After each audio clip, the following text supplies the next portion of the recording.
Salut tout le monde, aujourd'hui ce sera pour un petit débrief du combat entre Jon Jones et Stipe, mais je ne vais pas trop m'attarder sur ça parce qu'il n'a pas grand chose à dire, du moins de mon point de vue. Ce sur quoi je m'attarderai le plus, ce sera sur la suite pour Jon Jones, l'UFC, Thomas Spinal, Pereira, Stipe et la division des poids lourds. Donc rapidement, commençons. Finissons-en avec ce débrief. Bon, qu'est-ce que j'ai pensé de ce combat? Il n'a pas vraiment eu de surprise de mon point de vue parce que la dernière fois qu'on a vu Stipe, il boitait. Et la dernière fois qu'on a vu Stipe dans la cage, Ngannou, qui n'est plus à l'UFC, venait de le mettre totalement KO. Ça, c'était en 2021, pratiquement 4 ans, parce que c'était en février 2021, si j'ai bonne mémoire, donc ça fait pratiquement 4 ans. Et avant ça, Stipe avait combattu Daniel Cormier, qui a pris sa retraite. Et même pendant cette trilogie, ou cette période où Daniel Cormier et Stipe combattaient, il était connu de tous que Daniel Cormier allait sûrement prendre sa retraite. Mais peut-être que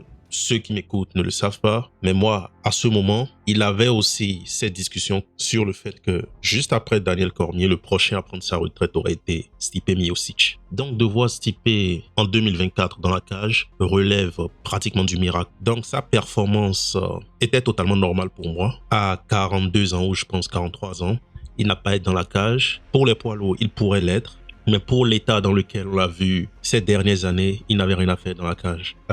Et aussi, face à Jon Jones, Jon Jones a eu une belle performance, surtout sur les kicks.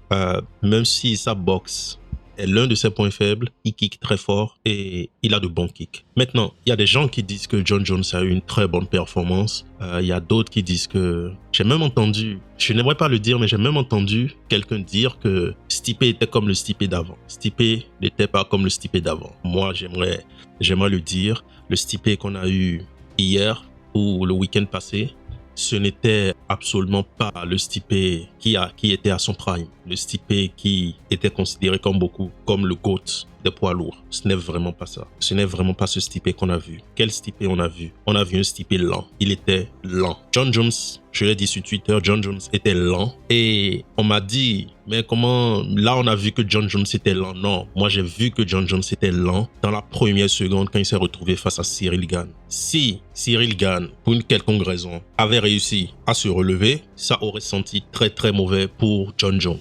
Ce que Ciryl Gane aurait pu faire face à Jon Jones, c'est très dur de le débattre ou du moins de le justifier parce que Ciryl Gane a clairement perdu. Mais quand on connaît les qualités de Ciryl Gane, on sait que Jon Jones, comme je l'ai dit sur Twitter, Jon Jones était à sa portée, du moins cette version de Jon Jones. Donc moi, je savais depuis bientôt 2 ans que Jon Jones était lent. J'ai pas besoin d'avoir plusieurs rounds de Jon Jones. Il y a juste à voir les premiers échanges. Il était lent. Il n'arrivait pas à voir Ciryl Gane. Donc déjà là, par rapport au top 5, on était en dessous du standard. Parce que d'un point de vue vitesse, debout, même Pavlovich crée de sérieux problèmes à Jon Jones. À Spinal, n'en parlons pas. Ciryl Gane a perdu, mais debout, il allait créer un énorme problème à Jon Jones. Donc c'est sous ce prisme que je dis que Stipe n'était vraiment pas à sa place et Jon Jones était aussi en dessous du standard de ce qu'on a vu ces dernières années dans le top 5 des poids lourds. Donc, Stipe n'était vraiment pas à sa place.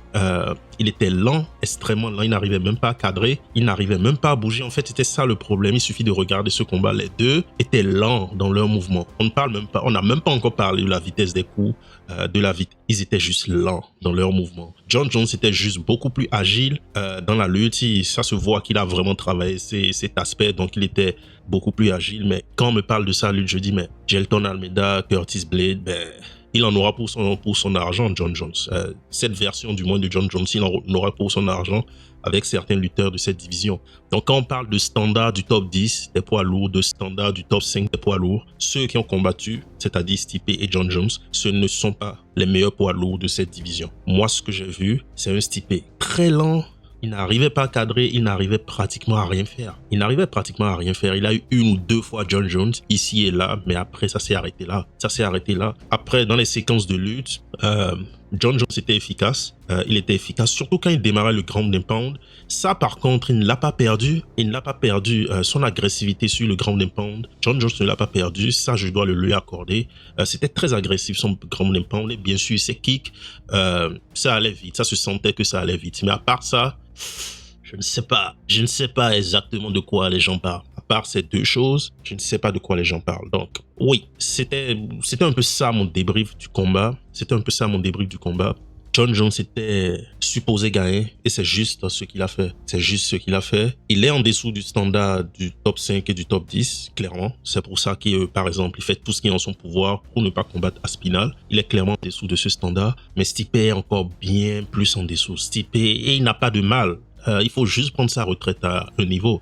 À un niveau, il faut juste prendre sa retraite. Et bon, c'est ce que Stipe a fait. Je lui souhaite beaucoup de bonheur. J'espère qu'il sera comblé avec sa nouvelle profession parce qu'il est pompier. J'espère qu'il se concentrera sur ça. Bonne chance à lui, bonne chance à sa famille et tout le reste. Donc maintenant, concentrons-nous sur Jon Jones. Donc là, je vais rentrer vraiment dans le vif du sujet parce qu'il n'a pas grand-chose à débriefer de mon point de vue. Continuons avec la déclaration post-combat de Jon Jones, dans laquelle il a beaucoup parlé de Jésus, il a parlé de tout, sauf de son contender ou de son champion intérim qu'est Aspinall. Il a parlé brièvement de Jésus, il a passé toute l'interview post-combat à parler de Jésus. Maintenant, j'ai regardé, j'ai transcrit ces autres interviews post-combat, c'est-à-dire ce qu'ils font dans les vestiaires et tout. Et il a été clair. Jon Jones a été très clair.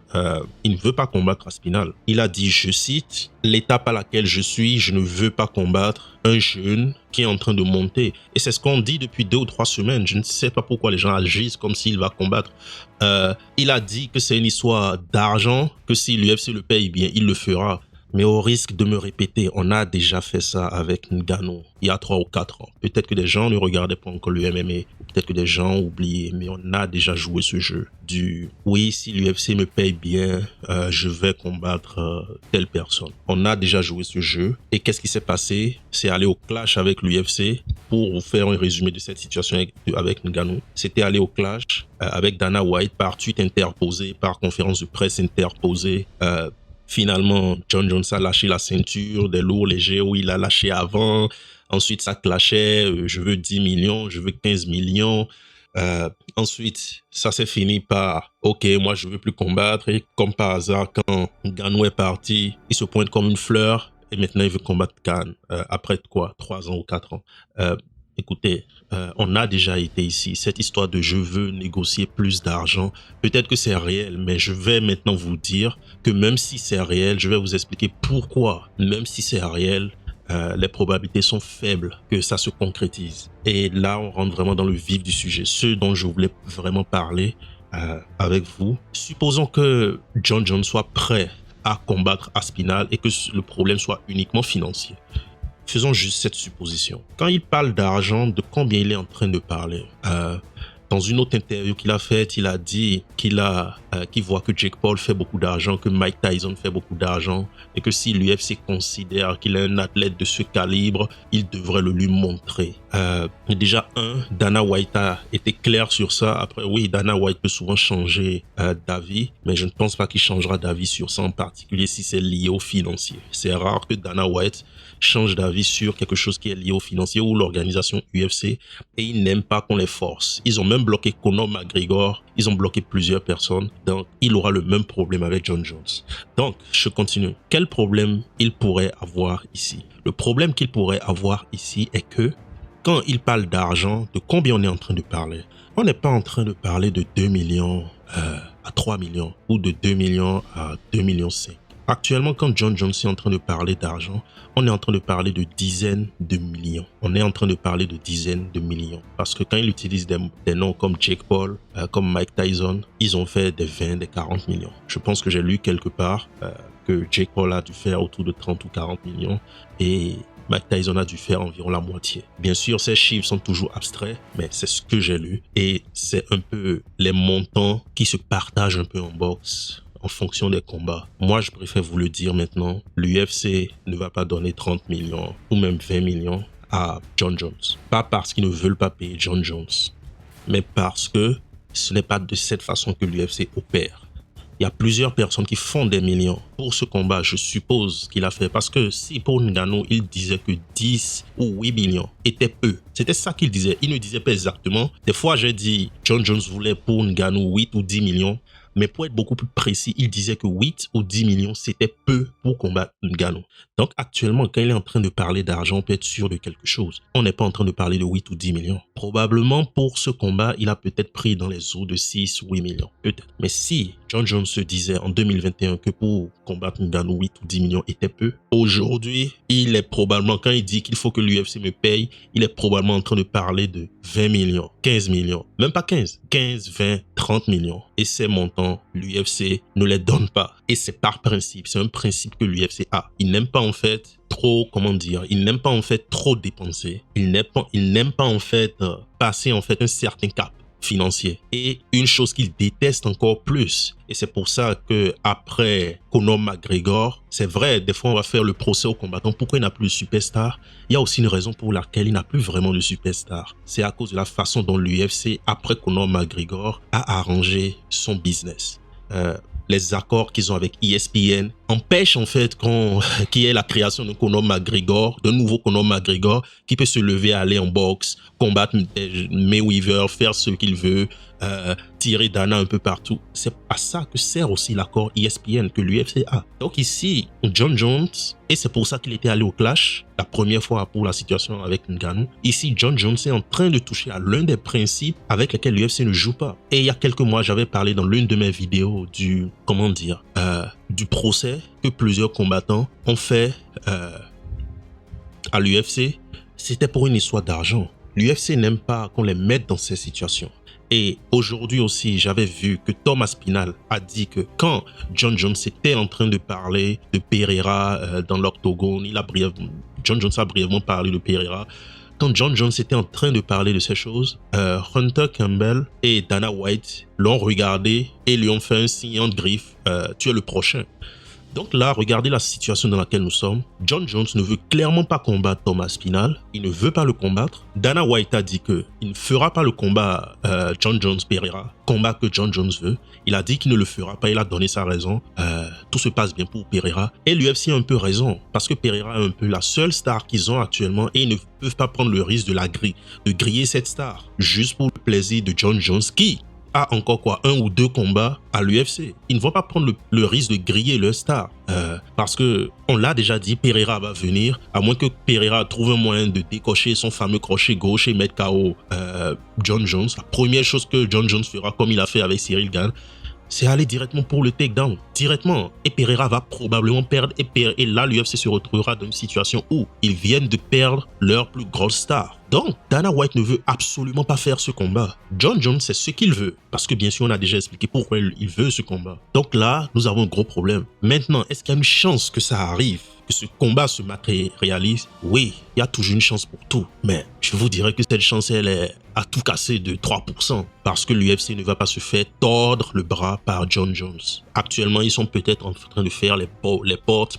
Mais attendez, soyez patients. Quand Jon Jones va commencer par monter au créneau, va commencer par résister à l'UFC parce qu'il a déjà fait à plusieurs reprises et l'UFC va refuser. Ok, chacun d'entre eux va commencer par essayer de jouer de l'opinion publique. Jon Jones va commencer par être faire la victime, comme il avait fait avec Ngannou, faire des tweets du genre oh, vous ne me payez pas ma juste valeur, etc. L'UFC va commencer par faire des trucs aussi ouvertement, peut-être via Dana White, un peu comme il avait fait avec Ngannou quand Dana White avait dit si je suis Jon Jones, j'irai en poids moyen, en sous-entendant qu'après la performance de Ngannou, Jon Jones fuirait clairement la division des lourds légers. Ils commenceront à faire ce type de choses. Donc, pour que ce combat entre Jon Jones et Aspinall se matérialise, il faudrait tout simplement que Jon Jones accepte les conditions de l'UFC et accepte les conditions de la ceinture qu'il a. C'est pour ça aussi qu'il a décidé de ne pas laisser la ceinture, même si la semaine passée, en interview, il a dit que oui, qu'il va probablement laisser la ceinture et qu'il peut combattre Pereira, il veut des combats amusants. Il a même commencé par parler de combattre Eric Lewis et Jamahal Hill. Tout ça, c'était de l'écran de fumée. Pourquoi il a gardé la ceinture? C'est pour avoir un avantage. Parce qu'il a la ceinture. Si il laissait sa ceinture, il perd l'avantage dans la négociation par rapport à l'UFC.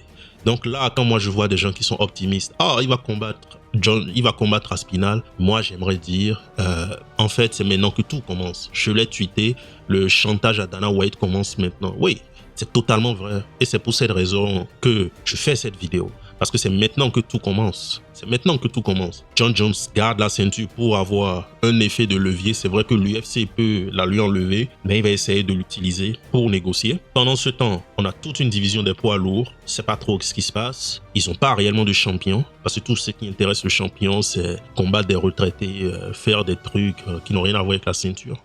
Alors qu'il n'est même pas un champion dominant qui a peut-être défendu contre 1, 2, 3 contenders et ensuite il peut peut-être choisir. Ce n'est même pas ça.